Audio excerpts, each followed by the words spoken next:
자, 우리 에베소서 중점에 대한 말씀을 나누었습니다. 특별히 에베소의 중점의 핵심적인 내용은 바로 하나님의 영원한 목적. 아주 되게 중요하죠.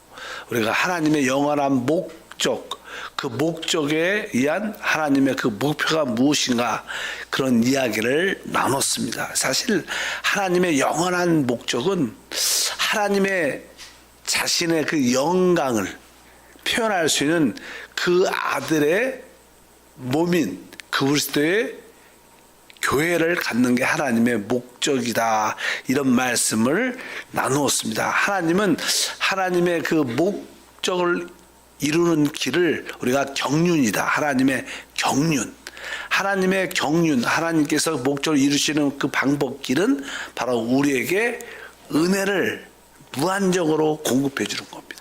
하나님의 은혜. 그래서 은혜란 단어는 아주 중요합니다. 에베소서에도 은혜란 단어가 많이 나옵니다. 그래서 성경에 보니까 은혜의 경륜, 에베소서 3장 2절에 보니까 너희를 위하여 내게 주신 하나님의 그 은혜의 경륜을 너희가 들었을 터이라. 그러니까 은혜의 경륜, 바로 하나님의 그 역사하시는 방법의 길이 바로 우리에게 그 은혜를 공급함으로 말미암아 우리의 상태가 하나님 앞에서 뭐 원수였고 죄인이었기 때문에 그런 우리에게 은혜를 공급함으로 하나님의 아들이 되게 만들어내는 하나님의 역사입니다. 그래서 우리가 항상 신앙생활 할 때 은혜라는 그 실제를 우리가 만질 수만 있다면 우리는 모든 것을 이길 수 있습니다. 우리 안에 진짜 감사와 은혜가 있으면 어떤 상황 가운데도 기뻐할 수 있고 승리할 수 있다는 것이다. 그래서 은혜를 아는 자들, 은혜를 체험한 자들은 결국 하나님의 축복을 최고로 누리는 것이다. 그래서 은혜의 경륜, 그래서 이 은혜는 우리가 영광이라고 표현합니다. 은혜의 영광이라는 단어가 또 나옵니다. 여러분들이 하나님의 그 은혜를 충만하게 이렇게 깨닫고 느낄 때 어떤 영화로움, 너무나 감동이 되는 그런, 그래서 만약에 진짜 사람들이 은혜를 많이 받게 되면 너무나 이렇게 전율을 느끼고 또 울죠. 너무나 감격이 돼서. 그래서 은혜의 에베소 1장 6절과 7절을 보니까 이는 그가 사랑하시는 자 안에서 우리에게 거저 주시는 바 그 은혜의 영광을 찬송하게 하려는 것이라. 6절을 보니까 바로 거저 주시는 바, 거저 준다는 게 바로 은혜라는 거예요. 은혜. 그래서 왜 은혜의 뭐예요? 영광. 그러니까 우리가 은혜를 체험하면 진짜 그 영화로 하나님에 대한 영광뿐만 아니라 그 영화로에 대한 그런 체험을 우리가 갖게 됩니다. 아, 우리가 어떻게 영광을 체험할 수 있느냐? 뭐 다 여러 가지 많이 뭐 큰 능력, 뭐 기적 같은 걸 봐도 영광을 체험하겠지만 진짜 여러분들의 은혜의 실제, 너무나 나에게 이러한 큰 은혜를 주셨구나. 그럴 때 우리는 영광을 맛볼 수 있기 때문에 여기 보니까 은혜의 영광을 찬송한다. 아까 은혜의 경륜, 은혜의 영광, 이런 단어는 진짜 실제적인 우리 신앙생활의 해답입니다. 해답.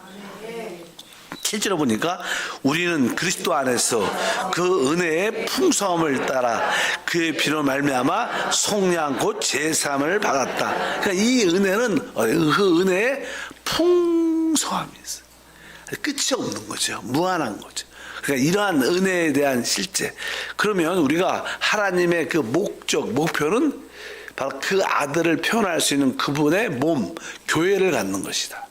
그 아들의 몸인 교회를 갖는 것인데 어떻게 하나님은 그 교회를 가질 수 있는가, 만들어낼 수 있는가, 뭐 이 모든 과정이 은혜로 이루어집니다. 그러려면 하나님께서 교회를 만들 때 교회의 재료가 사람입니다. 사람. 그럼 늘 말하잖아요. 하나님은 사람을 통하여 하나님의 집을 짓고 계신다. 그래서 이 교회의 재료는 사람인데 우리가 구원받기 전에 우리의 상태는 바로 우리가 허물과 죄로 죽어 있었던 자입니다. 우리가 놀라운 존재로 창조되었지만 뱀의 미혹으로 말미암아 우리가 타락하게 됐죠.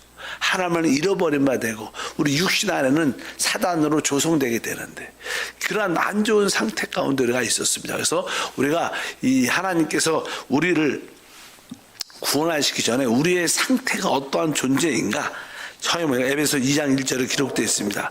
그는 허물과 죄로 죽었던 너희를 살리셨다. 그러니까 우리가 구원받기 전에 교회로 세워지기 전에 우리는 이미 허물과 죄로 죽었던 존재다. 죽었던 존재. 우리가 죄와 허물로 이미 죽어 있었던 그런 존재를 주님의 은혜로 우리를 살려주셨다. 허물과 죄. 사실 보통 사람이 뭐 새벽부터 어떤 익사를 했다, 물에 빠져 죽었다 그러면 그 사람은 사실 어떻게 물에 잠겨졌고 물로 조성되고 물로 연합된 익사한 사람들 물이 꽉 차가지고 사망의 물로 덮여져서 결국 죽게 되죠.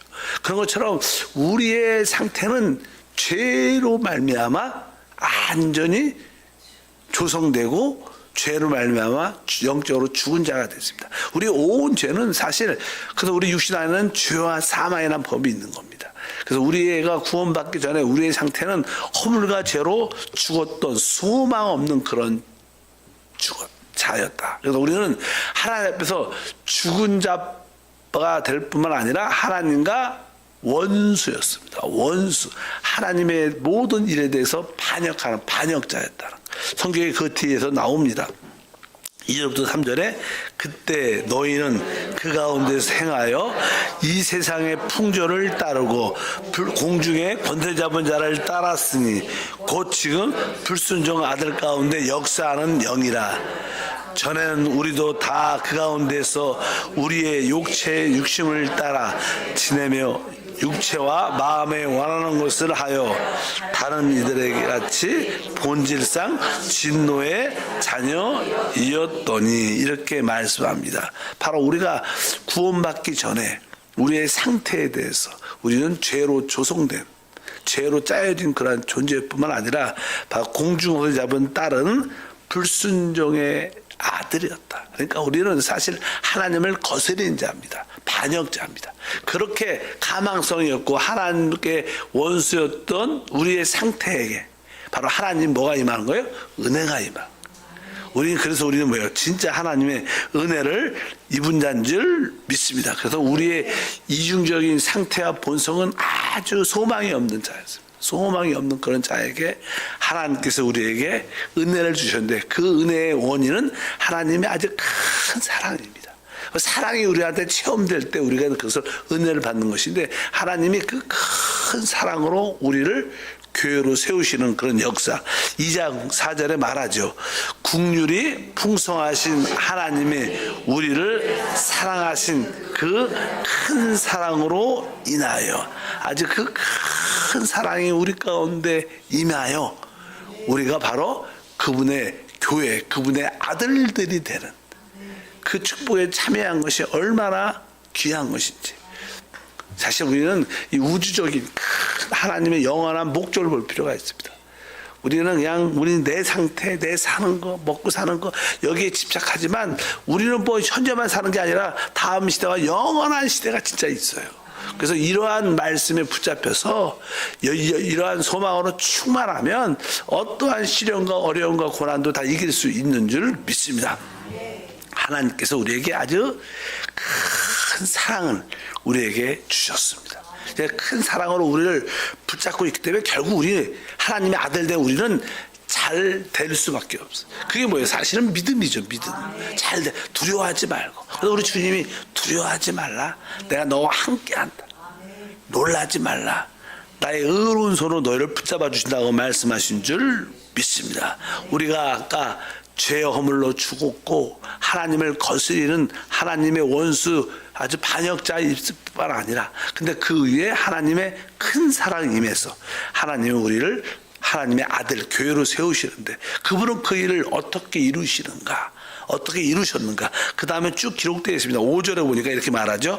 허물로 죽은 우리를 그리스도와 함께 살리셨고 너희는 은혜로 구원을 받은 것이라. 여기 나오죠. 허물로 죽어있던 우리를 그리스도와 함께 살리셨다. 우린 죽은 자예요. 죄와 허물로 이미 죽었던 자입니다. 소망이 없던 자들인데 바로 그 그리스도와 함께 우리를 살리셨다. 그래서 주님께서 우리를 살리셨다. 그래서 우리가 죽은 자니까 죽은 자에게 첫 번째 필요한 게 뭐냐면 생명이 필요합니다. 생명이 있으면 그 사람이 그냥 그래서 활동할 수 일어나야겠죠. 일어나야지. 그러니까 사실 사람이 연약하면 일단은 죽은 자면 생명이 필요하고 생명이 있으면 여기 활력이 있어야 되죠. 일어나서 활동적이 돼야 되고 그 다음에 자기 위치를 가져야 되는데 여기에 그런 말씀이 기록되어 있습니다. 뭐 에스겔 37장에 보면요. 에스겔 마른 뼈의 골짜기 그런 이야기 많이 들어봤어요. 그럼 그 에스겔이 성령이 이끌려서 그 장면을 보니까 그냥 뼈들이 다 말라갖고 말라 죽어 있었어요. 그러니까 뼈들이 다 흩어져 있죠. 사람이 죽으면 뼈들이 이렇게 지금은 다 이렇게 서로 연결되어 있지만 다 생명이 떠나니까 다 말라 다 흩어져 있는 그런 상태 가운데 이제 생명을 불어넣으니까 그 뼈들이 서로 연결되면서 나중에 그것이 살아나고 일어나서 군대가 되더라. 이런 이야기가 기록되어 있어요. 그냥 그런 과정. 교회는 하나님의 또 영적인 군대죠. 군사니까. 그런 과정을 설명을 쭉 하고 있습니다. 일단은 우리가 죄 허물로 죽었던 우리는 어떻게 그리스도와 함께 살리셨습니다. 생명을 주셨다는 거예요. 그러나 우리가 그냥 생명을 얻으면 우리가 또 이렇게 일어나야죠. 이렇게. 부활의 역사를 체험해야 됩니다. 그 다음에 6절에 기록돼 또 함께 일으키사 그리스도 예수 안에서 함께 하늘에 앉으시니 여기에 그리스도와 함께 살리시고 일으키시고 또 하늘에 함께 앉으시는 이것이 주님의 우리 가운데 역사. 그분이 먼저 주님 그리스도와 함께 우리를 살리셨고 또 함께 일으키셨고 함께 하늘에 앉으셨구나. 이것이 하나님의 놀라운 역사인 줄 믿습니다. 그래서 사실 우리는 하나님 관점에서 볼 때 하나님 시야에서 볼 때 우리는 이미 하늘에 앉혀진 자예요. 그분과 함께 살았고 일으켜졌고 하늘에 이미 앉아있다는 뜻은요 어떤 일들을 다 성취한 다음에 어떠한 쉼과 안식을 위해서 이렇게 앉아있는 거죠. 이미 다 완성됐다는 거예요. 하나님 관점에서 하나님의 교회는 이미 완성되어 있습니다. 우리는 지금 체험적으로 지금 우리가 그런 과정 가운데 교회로 만들어진 과정 가운데 있지만 하나님의 눈에는 이미 우리는 하늘 보좌에 함께 그리스도와 앉혀 있다. 그래서 우리는 항상 시간과 공간을 넘어서 볼 수 있고 그것은 믿음이라 그러죠. 우리가 항상 믿음이라는 것은 영안으로 바라보는 겁니다. 주님이 이미 이루신 것을 믿고 그것을 미리 누리는 축복인 줄 믿습니다. 그래서 그리스도와 함께 살아났고 일으켜졌고 그리스도와 함께 하늘에 앉으셨다. 주님의 이 놀라운 일들은 이미 다 이루어진 줄 믿습니다. 그래서 하나님 볼 때는 이미 영광스러운 교회는 이미 지어져 있어요. 지어져 있어요. 이미 지어져 있기 때문에 우리는 그 안에서 안식과 누림을 가질 필요가 있는 줄 믿습니다. 주님께서 요한복음 2장에 보면 유대인들을 향해서 종교인들을 향해서 이 성전을 헐라 그럼 내가 3일 만에 다시 지을 것이다. 근데 그것이냐는 물질적인 그런 성전을 헐라는 그런 뜻이 아니라 제자들이 나중에 예수님이 죽으시고 부활한 다음에 깨달았죠. 그것이 바로 그리스도의 몸을 상징한 그리스도를 날 죽이면 내가 3일 만에 부활한다는 그런 뜻이구나. 그래서 깨닫게 되죠. 어차피 주님은 그 사람을 통하여 영적인 하나님의 집을 짓는 줄 믿습니다. 그리스도의 부활과 승천을 통하여 하나님의 교회는 이미 지어져 있다.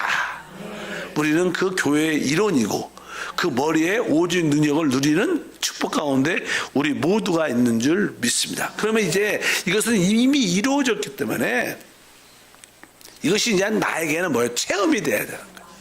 그리스도의 십자가의 구속도 마찬가지죠. 성령의 부어짐도 마찬가지로 그리스도의 십자가의 모든 역사는 2000년 전에 그분이 십자가에서 몸 찢기고 피 흘리심으로 말미암아 모든 구속이 이루어졌습니다. 이루어진 사건이지만 이제 우리가 주 예수를 믿음으로 그것을 나의 체험이 되게 하는 거예요.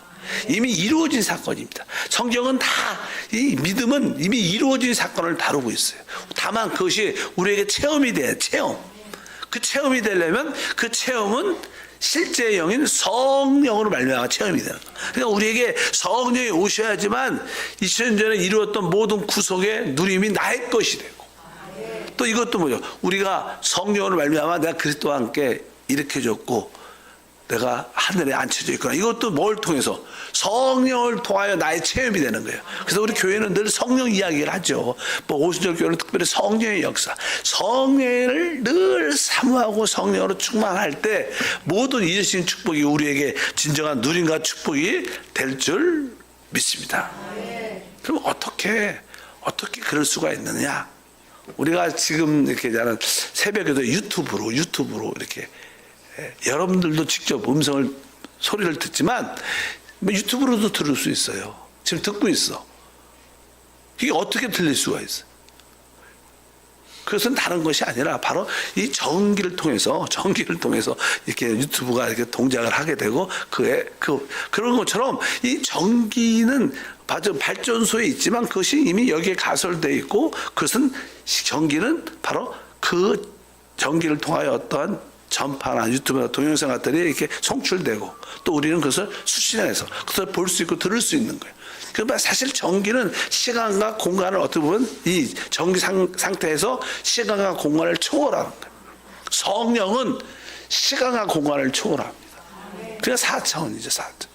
그래서 주님이 이루신 모든 것이 공간과 공간에 제한받지 않고 시간에 제한받지 않고 우리에게 다 누려질 수 있는 거예요.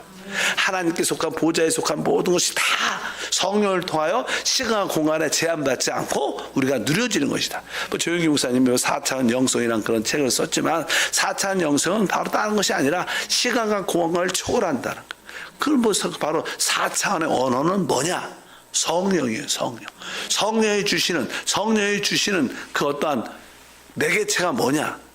누가 가장 기본적으로 생각. 우리가 늘 영의 생각을 갖게 되면 우리가 생각 다 있잖아요. 생각을 이렇게 만질 수 있지 않아요. 물질적인 게 아닙니다. 그것도 4차원에 속한 거다. 그 다음에 우리가 늘 우리의 꿈, 환상, 말 이런 것들이 4차원과 우리 3차원 우리를 연결해 주는 어떤 요소이기 때문에 그럼 우리가 그 믿음을 실제로 갖게 된다.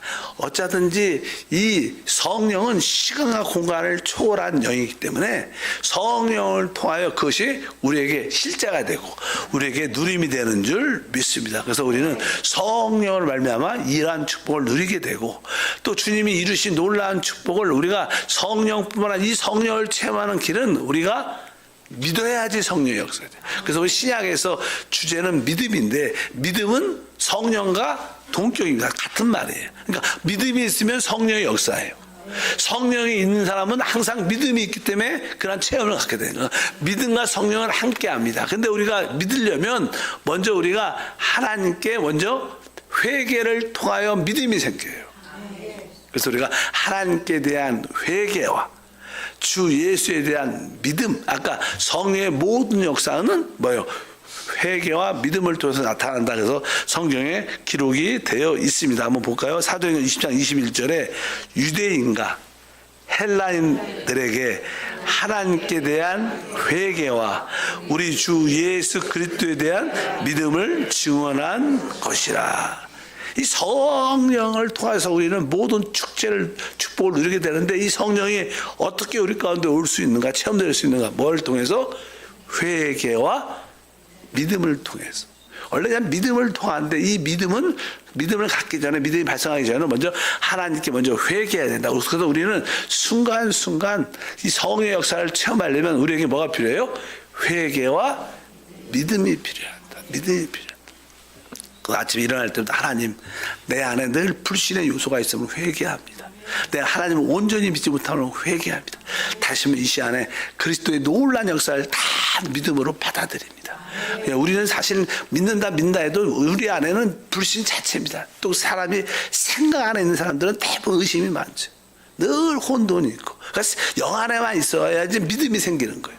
그래서 여러분 아침에 일어날 때 하나님, 나에게 하나님에 대한 믿음이 없으면 회개하고, 그리스도에 대한 믿음이 없으면 회개하고, 또 나의 믿음이 없음을 돌이키는 그런 회개와 믿음을 우리가 가져야 될 것이다. 그래서 성령의 역사는 오직 회개와 믿음을 통해서 역사하기 때문에 우리가 하나님의 아들의 참된 축복을 누리기 위해서는 회개와 믿음을 통해서 성령의 역사를 날마다 체험해야 될 줄 믿습니다. 그래서 항상 여러분들 기도할 때 아침마다 또 점심에 저녁에 항상 하나님, 내가 이 믿음의 시제를 갖기 위해서 내가 먼저 하나님께 회개합니다.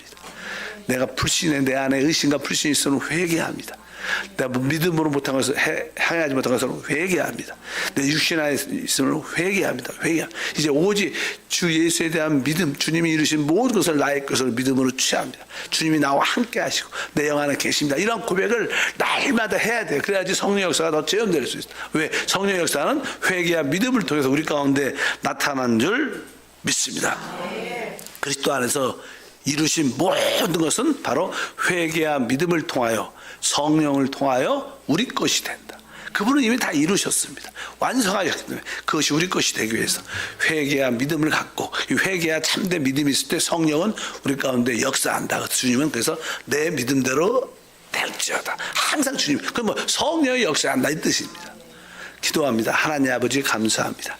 다시 한번 하나님의 그 은혜의 경륜이, 하나님의 그 은혜의 영광이 어떻게 우리 가운데 역사하는 상태를 보게 도와주시고, 구원받기 전에 우리의 상태를 다시 한번 확실히 알고 주님이 큰 사랑으로 역사하심을 깨닫고 주님을 기뻐하는 믿음의 삶이 되도록 도와주옵소서. 우리 안에 불신이 있음을 회개하고 오직 주님이 이루신 모든 것을 믿음으로 누리게 하옵소서. 예수 이름으로 기도합니다. 아멘.